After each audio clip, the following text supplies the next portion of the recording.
இந்நேரம் எதிர்கட்சியா இருந்தா என்ன ஆகும்? இதே சேகர் பாபு சம்மணத்தை போட்டுட்டு எந்திரிக்க மாட்டாப்ல.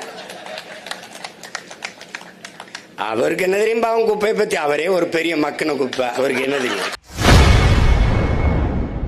நேற்று தூய்மை பணியாளர்களுக்கு ஆதரவாக நாம் தமிழர் கட்சி நடத்திய ஆர்ப்பாட்டத்தில் பேசிய அக்கட்சியின் ஒருங்கிணைப்பாளர் சீமான் அமைச்சர் சேகர் பாபுவை கடுமையாக விமர்சனம் செய்துள்ளார். மேல ஒரு அவ்வளவு அக்கறையா போராட்டங்களை செய்வார், அதை பண்ணுவார், இதை பண்ணுவார். நான் சொன்ன கடைசி வரைக்கும் அவங்களை எதிர்கட்சியா இருக்கிற மாதிரியே பாத்துக்கிறீங்கடா, டே நல்லா போராடுறாங்கடா அப்படின்னு. இந்நேரம் எதிர்கட்சியா இருந்தா என்ன ஆகும்? இதே சேகர் பாபு சம்மணத்தை போட்டுட்டு எந்திரிக்க மாட்டாப்ல. அவருக்கு என்ன தெரியும் பாவம் குப்பையை பத்தி? அவரே ஒரு பெரிய மக்கின குப்பை, அவருக்கு என்ன தெரியும்? அவருக்கு கோயிலுக்கு போனோமா, தேங்காய் எவ்வளவு இருக்கு, ஊதுபத்தி சாம்பிராணி எவ்வளவு போயிருக்கு, உண்டியல் எவ்வளவு காசு வந்திருக்கு, நம்ம சட்டப்பைக்கு எவ்வளவு வந்துச்சு, நம்ம எஜமா வீட்டுக்கு எவ்வளவு போச்சு,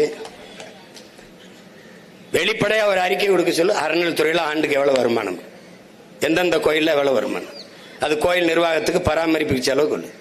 திருச்செந்தூர் முருகன் கோயில்ல கழிவறை கட்டி கொடுக்க முடியல, சிவநாடார் வந்து கட்டி தர வேண்டியது 250 கோடிக்கு.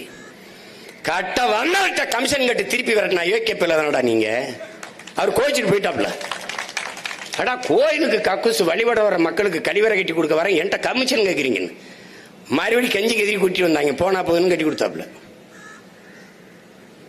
கக்குசுல கமிஷன் அடிக்கிற வகைகள்கிட்ட போய் இவங்க கக்குசு கூட மணக்கும்டா, இவங்க அதை விட கேவலமா நார் வாங்கிடா இவங்க. நீ இவங்களை போய் பேசிட்டுக்கிற. நீங்க தங்கச்சி சொல்லிச்சுல சாலினி உள்ள விடல, அந்த அறைக்குள்ளே இந்த துப்புரவு பணியாளர்களை விடாதீங்க, போடாதீங்க, அவளே கூட்டி பெருகிட்டோம், அவங்களே அள்ளிக்கிட்டு, அவங்களே அள்ளிக்கிட்டோம். செய்திகளை உள்ளது உள்ளபடி தெரிந்து கொள்ள ரெஃப்ளெக்ட் நியூஸை சப்ஸ்கிரைப் பண்ணுங்க.